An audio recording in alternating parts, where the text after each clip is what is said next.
നമുക്ക് എല്ലാവർക്കും അറിയാം, നമുക്ക് വെയിറ്റിംഗ് എന്നൊരു കോൺസെപ്റ്റ് ഭയങ്കര ബുദ്ധിമുട്ടുള്ളൊരു കാര്യം തന്നെയാണ്.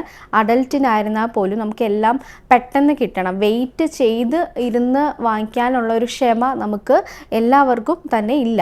സോ നമ്മൾക്ക് ഈ കുഞ്ഞുങ്ങളിൽ നമുക്ക് കുഞ്ഞുനാൾ മുതൽ തന്നെ നമുക്ക് ഈ വെയിറ്റിംഗ് എന്നൊരു ശീലം നമ്മൾ പഠിപ്പിച്ചെടുക്കേണ്ടത് വളരെയധികം അത്യാവശ്യമായിട്ടുള്ള കാര്യം തന്നെയാണ്. വെയിറ്റിംഗ് എന്നതിലുപരി നമുക്ക് അതിന് മേലെ പഠിപ്പിക്കേണ്ട ഒന്നാണ് നോ എന്നൊരു കോൺസെപ്റ്റ്. നോ എന്നൊരു കോൺസെപ്റ്റ് കുഞ്ഞുങ്ങളിൽ നമ്മൾ പഠിപ്പിച്ചെടുത്താൽ മാത്രമേ വെയിറ്റിംഗ് എന്നൊരു കോൺസെപ്റ്റ് അവരിൽ കിട്ടത്തുള്ളൂ. ഉദാഹരണം പറയുകയാണെങ്കിൽ, നമ്മളിപ്പോൾ എന്തെങ്കിലും വേറൊരാളോട് നമ്മൾ സംസാരിച്ചുകൊണ്ടിരിക്കുകയാണ്, അല്ലെങ്കിൽ നമ്മൾ കിച്ചണിൽ ജോലി ചെയ്തുകൊണ്ടിരിക്കുകയാണ്. അപ്പോൾ കുഞ്ഞുങ്ങൾ നമ്മളടുത്ത് തന്നെ ഒരു 3 ഇയർ ഒക്കെ ആവുന്ന കുട്ടികളൊക്കെ ആണെങ്കിൽ നമ്മളോട് വന്ന് പറയും, അമ്മ എനിക്ക് അത് വേണം, എനിക്ക് ഇത് വാങ്ങിച്ചാൽ ഇതെന്താ ഇങ്ങനെ ഇരിക്കുന്ന, കുറേ ഡൗട്ട്സും കുറേ കാര്യങ്ങളൊക്കെ അവർ നമ്മളോട് ചോദിക്കും. അല്ലെങ്കിൽ നമ്മൾ ഒരാളോട് സംസാരിച്ചുകൊണ്ടിരിക്കുകയാണെങ്കിൽ ഇവർ നമ്മുടെ ഇടയ്ക്ക് വന്നിട്ട് നമ്മളോട് സംസാരിക്കാനുള്ള ചാൻസസ് കൂടുതൽ. പല വീടുകളിലും ഇത് എക്സ്പീരിയൻസ്ഡ് ആയിരിക്കും. സോ അപ്പോൾ നമ്മൾ എന്താ പറയുക, നമ്മൾ ഒന്നുകിൽ അവരെ ഇഗ്നോർ ചെയ്യും, ഇല്ലേ, അവർ പറയുന്നത് നമ്മൾ കേൾക്കാണ്ടിരിക്കും. ഇല്ലയെന്നുണ്ടെങ്കിൽ ദേഷ്യപ്പെടും, നമ്മൾ അവരോട് ഷൗട്ട് ചെയ്യും. ഇത് രണ്ടും നമ്മൾ കുഞ്ഞുങ്ങളോട് ആ ടൈമിൽ നമ്മൾ ചെയ്യാൻ പാടില്ല. പകരം നമ്മൾ ചെയ്തു കൊടുക്കേണ്ടത്, നമ്മൾ ഒന്നുകിൽ നമ്മൾ ഒരാളോട് സംസാരിച്ചുകൊണ്ടിരിക്കുന്ന സമയത്താണ് കുഞ്ഞുങ്ങൾ നമ്മളുമായിട്ട് കമ്മ്യൂണിക്കേറ്റ് ചെയ്യാൻ വരുന്നതെങ്കിൽ നമ്മൾ ആ കുഞ്ഞുങ്ങളോട് നമ്മൾ കോൺവെർസേഷൻ ഒന്ന് സ്റ്റോപ്പ് ചെയ്തിട്ട് അവർ പറയുന്ന നമ്മളൊന്ന് കേൾക്കുക.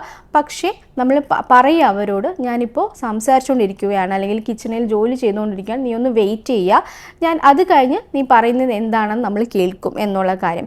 ഇത് നമ്മൾ ആദ്യമേ തന്നെ ശീലിപ്പിച്ച കഴിഞ്ഞു കഴിഞ്ഞാൽ കുഞ്ഞുങ്ങൾ ആ രീതിയിലായിരിക്കും വളർന്നു വരുന്നത്. മാത്രമല്ല, ഇപ്പോൾ പല വീടുകളിലും എന്താ പറയുക, ഗ്രാൻഡ് പാരൻസ് ഉള്ള വീടുകളുണ്ടാവും, അതല്ല സിംഗിൾ ചൈൽഡ് ഉള്ള വീടുകളാണ്. അപ്പോൾ ഈ സർക്കംസ്റ്റാൻസസിലുള്ള കുട്ടികൾ കൂടുതലും വെയിറ്റിംഗ് എന്നൊരു കോൺസെപ്റ്റ് അല്ലെങ്കിൽ നോ എന്നൊരു അക്സെപ്റ്റൻസ് എടുക്കാൻ ബുദ്ധിമുട്ടായിരിക്കും. കാരണം അവർക്ക് പറയുന്ന കാര്യങ്ങൾ ഒന്നുകിൽ ഗ്രാൻഡ് പാരൻസ് സാധിച്ചു കൊടുക്കും, ഇല്ലെങ്കിൽ സിംഗിൾ ചൈൽഡൊക്കെ ആണെങ്കിൽ പാരൻസ് സാധിച്ചു കൊടുക്കും. അപ്പോൾ അവർ വെയിറ്റിംഗ് എന്നൊരു കോൺസെപ്റ്റ് അല്ലെങ്കിൽ ആ ഒരു മൈൻഡിലേക്ക് അവർ പോകാൻ ചാൻസ് കുറവാണ്. കാരണം എന്താവശ്യവും കുഞ്ഞുങ്ങളുടെ എന്താവശ്യം ഓൺ ദ സ്പോട്ട് തന്നെ നമ്മൾ സാധിച്ചു കൊടുക്കുന്നുണ്ട്. പക്ഷേ ഇത് ഫ്യൂച്ചറിൽ അവർക്ക് ഭയങ്കര അധികം ബുദ്ധിമുട്ടുണ്ടാക്കാനുള്ള ചാൻസസ് കൂടുതലാണ്. സോ നമ്മൾ ശ്രദ്ധിക്കേണ്ടത്, ഇവരോട് ആദ്യമേ തന്നെ ഒരു 8 months ഒക്കെ ആവുന്ന സമയത്ത് തന്നെ കുട്ടികൾ നോ എന്നൊരു കോൺസെപ്റ്റിലേക്ക് അവരെത്തും. നമ്മൾ നോ പറഞ്ഞു കഴിഞ്ഞാൽ അവർക്കത് മനസ്സിലാവും. പക്ഷേ വേറൊരു കാര്യം, നമ്മൾ നോ പറയുമ്പോൾ തന്നെ നമ്മളിപ്പോൾ പാരൻസും ഗ്രാൻഡ് പാരൻസും ഉള്ള സ്ഥലത്തൊക്കെ ആണെന്നുണ്ടെങ്കിൽ, ഇപ്പോൾ പാരൻസ് ചിലപ്പോൾ നോ എന്നൊരു കോൺസെപ്റ്റിലായിരിക്കും ഏതെങ്കിലും ഒരു കാര്യം ചെയ്യുമ്പോൾ നമ്മൾ പറയുന്നത്, കുട്ടികൾ തെറ്റായിട്ടൊരു കാര്യമായിരിക്കും ചെയ്യുന്നത്. പക്ഷേ അത് ഗ്രാൻഡ് പാരൻസിൻ്റെ സൈഡിൽ ചെല്ലുമ്പോൾ അവർ സാധിച്ചു കൊടുക്കും. എന്തുകൊണ്ടാണ്, കുറച്ചൊരു പുന്നാരം കൂടുതലായിരിക്കും, അല്ലെങ്കിൽ ഗ്രാൻഡ് പാരൻസ് അല്ലേ, അപ്പോൾ ചെറുമക്കളെ ആ ഒരു കരയിപ്പിക്കേണ്ട അല്ലെങ്കിൽ വിഷമിപ്പിക്കേണ്ട എന്നൊരു കോൺസെപ്റ്റിലായിരിക്കും അവരിരിക്കുന്നത്. അല്ലെ സിംഗിൾ ചൈൽഡ് ഉള്ള സ്ഥലത്താണെങ്കിലും അമ്മ ആ കുഞ്ഞ് പറയുന്നത് കേൾക്കും, പക്ഷേ അച്ഛൻ സ്ട്രിക്റ്റ് ആയിരിക്കും. പല രീതിയിലായിരിക്കും പല സ്ഥലങ്ങളിലും അല്ലെങ്കിൽ പല വീടുകളിലുമുള്ള. നമുക്ക് എല്ലാ വീടുകളും ഒരേപോലത്തെ സിറ്റുവേഷനല്ല. അപ്പോൾ നമ്മുടെ സിറ്റുവേഷൻ ബേസ് ചെയ്തിട്ടായിരിക്കണം നമ്മൾ കുഞ്ഞുങ്ങളോട് കമ്മ്യൂണിക്കേറ്റ് ചെയ്യേണ്ടതും. അത് നമ്മൾ വളരെയധികം ശ്രദ്ധിക്കണം. മാത്രമല്ല, ഞാൻ പറഞ്ഞു വന്നത്, ഇപ്പോൾ നോ എന്ന് പറയുന്ന ഒരു കാര്യം കുഞ്ഞുങ്ങൾക്ക് അത്രയ്ക്ക് അങ്ങോട്ട് പോസിറ്റീവായിട്ടുള്ള കാര്യമല്ല, അവർക്ക് ഒരു വിഷമിപ്പിക്കുന്ന ഒരു കാര്യം തന്നെയാണ്. പക്ഷേ നമ്മൾ അങ്ങനെ തന്നെ ശീലിപ്പിച്ച് വരിക. കുഞ്ഞുങ്ങൾ കൂടുതലും നിൽക്കുന്നത് എസ് പറയുന്ന കാര്യത്തിനോടൊക്കെ, അതായത് അവരുടെ കംഫർട്ട് സോൺ കൂടുതൽ പോകുന്നതും അവരുടെ നീഡ് ആരാണോ സാധിപ്പിച്ചു കൊടുക്കുന്നത് ആ സ്ഥലത്തേക്കായിരിക്കും കുട്ടികൾ കൂടുതൽ നിൽക്കുന്നത്. അവരുടെ മൈൻഡ് കൂടുതലായിരിക്കും അവരോടായിരിക്കും നിൽക്കുന്നത്. അത് അവരുടേതായ നീഡുകൾ അവർക്ക് സാധിച്ചു കൊടുക്കും എന്നുള്ളൊരു വിശ്വാസം അല്ലെങ്കിൽ ആ ഒരു ഉറപ്പ് ഉള്ളത് കൊണ്ടിട്ടാണ് കുഞ്ഞുങ്ങൾ ആ രീതിയിൽ മാറുന്നത്. അപ്പോൾ നമ്മൾ പ്രത്യേകം ശ്രദ്ധിക്കേണ്ട, വീട്ടിലുള്ള എല്ലാവരും, ഇപ്പോൾ ആരൊക്കെ വീട്ടിലുണ്ട് അവരെല്ലാം നമ്മൾ ഇപ്പോൾ നെഗറ്റീവായിട്ടുള്ളൊരു കാര്യമാണ് കുട്ടികൾ ചെയ്യുന്നത് അല്ലെങ്കിൽ തെറ്റാണ് അത് ചെയ്യുന്നതെങ്കിൽ എല്ലാവരും ഒരേ രീതിയിൽ നിൽക്കുക എന്നുള്ളതാണ്. അല്ലെങ്കിൽ കുട്ടികൾക്ക് കൺഫ്യൂഷൻസ് ഉണ്ടാവാനും കുട്ടികൾ കൂടുതലും ആ എസ് പറയുന്ന രീതിയിൽ പോകാനും പാരൻസുമായിട്ട് അല്ലെങ്കിൽ നോ പറയുന്നവരോട് അവർക്ക് ദേഷ്യം വരാനും അല്ലെങ്കിൽ ഇഷ്ടക്കുറവ് തോന്നാനും ഉള്ള ചാൻസസ് കൂടുതലാണ്. അപ്പോൾ നമ്മൾ ഒരു 8 months ഒക്കെ ആകുമ്പോൾ തന്നെ ഇപ്പോൾ അവർ ചെറിയ ചെറിയ എറിയുക അങ്ങനത്തെ കാര്യങ്ങളൊക്കെ സ്റ്റാർട്ടിങ് ചെയ്യുമ്പോൾ തന്നെ നമ്മൾ ചെയ്യാൻ പാടില്ല എന്നുള്ളൊരു നോ എന്നൊരു കോൺസെപ്റ്റിൽ തന്നെ നമ്മൾ നിൽക്കുക. ചെയ്യുക. മാത്രമല്ല ആ ഒരു സ്റ്റേണിൽ നമ്മൾ പറയുന്ന ആ ഒരു സ്റ്റേണിൽ തന്നെ, അതല്ല കുട്ടി കരയുമ്പോൾ നമ്മളെ സാധിച്ചു കൊടുത്തു കഴിഞ്ഞാൽ നോ എന്നൊരു വാല്യൂവിൽ അതിൽ യാതൊരു അർത്ഥവും വരുന്നില്ല. സോ നമ്മൾ പറയുന്ന സ്റ്റേണിൽ നമ്മൾ ഉറച്ചു നിൽക്കുക എന്നുള്ളതാണ് വേറെ പറയാനുള്ളത്. അപ്പോൾ ഈ നോ എന്ന് പറയുന്നിടത്ത് തന്നെ നമുക്ക് വെയിറ്റിംഗ് വരും അല്ലേ. ഇപ്പോൾ നമ്മളിപ്പോൾ നേരത്തെ പറഞ്ഞു കോൺവെർസേഷൻ ചെയ്തുകൊണ്ടിരിക്കുന്ന സമയത്ത് കുഞ്ഞുങ്ങൾ ഇടയ്ക്ക് കയറി സംസാരിക്കുകയാണ്. അപ്പോൾ നമ്മൾ പറയുകയാണ് വെയിറ്റ് ചെയ്യും, ഞാൻ ഇത് സംസാരിച്ച് കഴിഞ്ഞിട്ട് നിൻ്റെ അടുത്ത് വരാം എന്നുള്ളൊരു കാര്യം കൂടെ നമ്മളത് വെയിറ്റിങ്ങും കൂടെ കുഞ്ഞുങ്ങളിൽ നമ്മൾ പഠിപ്പിച്ച് വരുന്നുണ്ട് ഈ ഒരു നോയിൽ തന്നെ. മാത്രമല്ല ഈ ഒരു വെയിറ്റിങ്ങിന് വരുന്ന സമയത്ത് തന്നെ വേറൊരു കാര്യങ്ങൾ കൂടി നമുക്ക് കുട്ടികളിൽ ചെയ്യിക്കാം. ഇപ്പോൾ ചില കുഞ്ഞുങ്ങൾ ഒട്ടും തീരെ വാശി പിടിച്ചുകൊണ്ടിരിക്കും, നമ്മൾ പറഞ്ഞാലും കേൾക്കില്ല, വീണ്ടും എഗെയിൻ ആ ഒരു ഇറിറ്റേറ്റിംഗ് ആയിട്ടുള്ള ക്യാരക്ടർ അതായത് നമ്മളോട് കാണിച്ചാൽ അപ്പം വീണ്ടും വീണ്ടും ഇങ്ങനെ ഓരോ കാര്യങ്ങൾ ചോദിച്ചുകൊണ്ട് തന്നെ ഇരിക്കുക. അപ്പോൾ നമ്മളോട് ചെയ്യേണ്ട ഒരു ടൈമർ കൊടുക്കുക, ഇല്ലാന്നുണ്ടെങ്കിൽ കൗണ്ടിങ് ചെയ്യാൻ പറയാം. ഇതൊക്കെയാണ് ഒരു ടെക്നിക്ക് എന്ന് പറയുന്നത്. അത് നമ്മൾ ടൈമർ എന്ന് ഉദ്ദേശിക്കുന്നത് ഇപ്പോൾ ക്ലോക്ക് കാണിക്കുന്നത് നമ്മൾ 12 o'clock അപ്പോൾ 11 o'clock ആയിട്ടുള്ളൂ. 12 ആകുമ്പോൾ ഞാൻ നിൻ്റെ അടുത്ത് വരാം, അപ്പോൾ നീക്ക് പറയാനുള്ള കാര്യങ്ങൾ എന്താണെന്ന് വെച്ചാൽ പറഞ്ഞു, നമുക്കത് എന്താണെന്ന് വെച്ചാൽ ചെയ്യാം എന്നുള്ളൊരു പറഞ്ഞു കൊടുക്കുക. അപ്പോൾ ആ ഒരു വെയിറ്റിങ്ങിൽ അവർ ആ ടൈമറും ശ്രദ്ധിക്കും 12 o'clock ആയോ എന്നുള്ള രീതിയിൽ പോകും. മാത്രമല്ല വേറൊരു രീതിയാണെങ്കിൽ കൗണ്ടിങ്. ഒരു 4-5 years ഒക്കെ ആയിട്ടുള്ള കുട്ടികൾക്കാണെങ്കിൽ കൗണ്ടിങ് അവർക്ക് അറിയായിരിക്കും, 1 2 3 4 കൗണ്ടിങ് അറിയായിരിക്കും.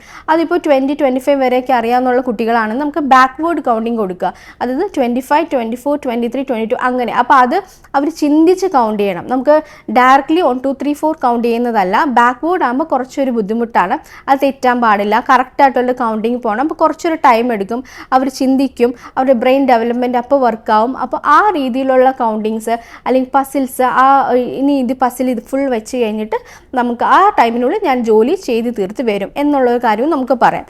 അപ്പോൾ നമ്മൾ വേറെ ശ്രദ്ധിക്കേണ്ട, ഇപ്പോൾ നമ്മളൊരു ടൈം പറഞ്ഞു 12-ന് ഞാൻ നിൻ്റെ അടുത്ത് വരും എന്നുള്ള ടൈം പറഞ്ഞു, കൃത്യമായിട്ട് തന്നെ നമ്മൾ ആ ടൈം ശ്രദ്ധിച്ചിരിക്കുകയും വേണം. കാരണം 12 കഴിഞ്ഞിട്ട് നമ്മൾ പോകാണ്ടിരിക്കാനായിട്ട് ശ്രദ്ധിക്കുക. കാരണം അവർ നോട്ട് ചെയ്യുന്നത് 12 ആയോ എന്നുള്ളൊരു കോൺസെപ്റ്റാണ്. അപ്പോൾ കറക്റ്റ് ടൈമിംഗ് അവർ നോട്ട് ചെയ്യുന്നുണ്ടാവും.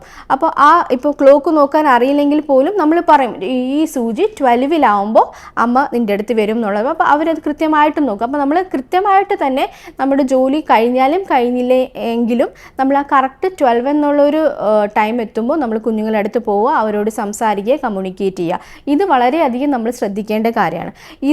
ഇതിലൂടെ അവർ പഠിക്കുന്നത് പങ്ക്ച്വാലിറ്റിയും കൂടെയാണ്. കൃത്യ ടൈമിന് തന്നെ നമ്മൾ അവരോട് ചെല്ലുന്നു. അപ്പോൾ പങ്ക്ച്വാലിറ്റിയും കൂടെ അവരത് കുട്ടികൾ പഠിക്കുന്നുണ്ട്. വേറൊരു കാര്യം നമ്മൾ മുന്നേ വീഡിയോസിലും പറഞ്ഞിട്ടുണ്ട്, നമ്മൾ ഏത് പ്രവൃത്തി ചെയ്യുന്നതും അതായത് ഇപ്പോൾ നെഗറ്റീവായിരുന്നാലും പോസിറ്റീവായിരുന്നാലും അത് കുട്ടികൾ കോപ്പി ചെയ്യാനായിട്ടുള്ള ചാൻസസ് ഉണ്ട്. സോ നമ്മൾ ചെയ്യുന്ന പ്രവൃത്തികൾ എന്താണ് ഏതാണെന്നുള്ളത് ആ കുഞ്ഞു മനസ്സുകളിൽ അവർ വളരെയധികം ശ്രദ്ധിക്കുന്നുണ്ട്. അവർ വേറൊരു കാര്യം ചെയ്തുകൊണ്ടിരിക്കുകയാണ് എന്നായിരിക്കും നമ്മുടെ വിചാരം. പക്ഷെ നമ്മൾ ഓരോ പ്രവൃത്തിയും അവർ ശ്രദ്ധിക്കുകയും അവർ അത് കോപ്പി ചെയ്യാനുള്ള ചാൻസസും കൂടുതലാണ്. ഈ വെയിറ്റിംഗ് എന്നൊരു കോൺസെപ്റ്റ് നമ്മൾ കുഞ്ഞുനാൾ മുതൽ തന്നെ ശീലിപ്പിച്ചെടുക്കുക. ഇത് കുഞ്ഞുങ്ങളുടെ ബ്രെയിൻ ഡെവലപ്മെൻറ്റിനും അതുപോലെ തന്നെ ഫ്യൂച്ചറിൽ ഇവരുടെ ലൈഫിന് വളരെയധികം അത്യാവശ്യമുള്ള കാര്യം തന്നെയാണ് വെയിറ്റിംഗ് എന്നൊരു കോൺസെപ്റ്റ്. കാരണം ഏതെങ്കിലും ഒരു സിറ്റുവേഷൻ ഫേസ് ചെയ്യാനും അല്ലെങ്കിൽ എന്തെങ്കിലും കാര്യത്തിന് വേണ്ടിയിട്ട് വെയിറ്റ് ചെയ്യാതെ ചില കുഞ്ഞുങ്ങൾ അത് വെയിറ്റ് ചെയ്യാണ്ട് വീട്ടിൽ ഒരുപാട് ബഹളം ഉണ്ടാക്കുന്ന കുട്ടികൾ ഓഫീസിൽ വരാറുണ്ട്. അതുവഴി ടെമ്പർ ടാൻട്രം കൂടാറുണ്ട്, അത് പിടിവാശി കൂടുന്നുണ്ട്. ടോയ്സ് എടുത്തെറിയുക അല്ലെങ്കിൽ അമ്മയെ ഉപദ്രവിക്കുക, അമ്മ പറയുന്നത് കേൾക്കാതിരിക്കുക, അങ്ങനത്തെ കുറേ കാര്യങ്ങളും കുട്ടികളിൽ ഇപ്പോൾ ബിഹേവിയറൽ ഇഷ്യൂസ് ആയിട്ട് കണ്ടുവരാനുള്ള ചാൻസസ് കൂടുതലുണ്ട്. സോ നമ്മൾ പാരൻസും വളരെയധികം ശ്രദ്ധിക്കുക. അച്ഛനും അമ്മയായിട്ടുള്ള വഴക്ക്, ആ ഒരു രീതികളൊക്കെ കുട്ടികളുടെ മുന്നിൽ നമ്മൾ കഴിവതും ഒഴിവാക്കേണ്ടത് വളരെയധികം അത്യാവശ്യമാണ്. നമ്മൾ പറയുന്ന വേർഡ്സ് ഉൾപ്പെടെ അവർ കോപ്പി ചെയ്യാനുള്ള ചാൻസസും അവർ പിന്നീട് അത് റിപ്പീറ്റ് ചെയ്യുന്ന സമയത്ത് നമുക്കത് ഇത് ഇങ്ങനെ പറയരുത് എന്ന് പറയാനുള്ള റൈറ്റ് നമുക്കില്ല. കാരണം ഈ ഒരു വേർഡും കാര്യങ്ങളും ഒക്കെ കുട്ടികൾ പുറത്തു പോയി പഠിക്കുന്നതല്ല. നമ്മുടെ വീടിനുള്ളിൽ നമ്മൾ എങ്ങനെ സംസാരിക്കുന്നു, നമ്മൾ എങ്ങനെ ബിഹേവ് ചെയ്യുന്നു എന്നതിനെ ബേസ് ചെയ്തിട്ടാണ് അവരുടെ ലൈഫ് പോകുന്നത്, അവർ പഠിച്ചെടുക്കുന്നതും. സോ ഈ പറയുന്ന പോലെ ഒരു പ്ലെയിൻ CD ആണ് ഇവർ ജനിച്ച് വരുമ്പോൾ ഇവരുടെ ബ്രെയിന്. പക്ഷെ ആ CD-യിലേക്ക് നമ്മൾ ഓരോ കാര്യങ്ങളും ഇൻപുട്ട് ചെയ്താൽ മാത്രമേ ആ CD ഫുള്ളാവുള്ളൂ. അതുപോലെ തന്നെ ഇവരുടെ ബ്രെയിനിലും യാതൊരു കാര്യങ്ങളും അറിയാണ്ട് വളർന്നു വരുന്ന കുഞ്ഞുങ്ങളാണ്. സോ നമ്മൾ എന്തൊക്കെ കാര്യങ്ങൾ ഇൻപുട്ട് ചെയ്യുന്നു, അത് നെഗറ്റീവ് ആയാലും പോസിറ്റീവ് ആയിരുന്നാലും ആ കാര്യങ്ങൾ തന്നെയാണ് കുട്ടികൾ വളർന്നു വരുമ്പോഴും അവർ യൂസ് ചെയ്യുന്നതും അവർ ബിഹേവ് ചെയ്യുന്നതും. സോ നമ്മുടെ വെയിറ്റിങ്ങിൻ്റെ ഇമ്പോർട്ടൻസ് എല്ലാവർക്കും മനസ്സിലായി കാണുമെന്ന് വിശ്വസിക്കുന്നു. Thank you.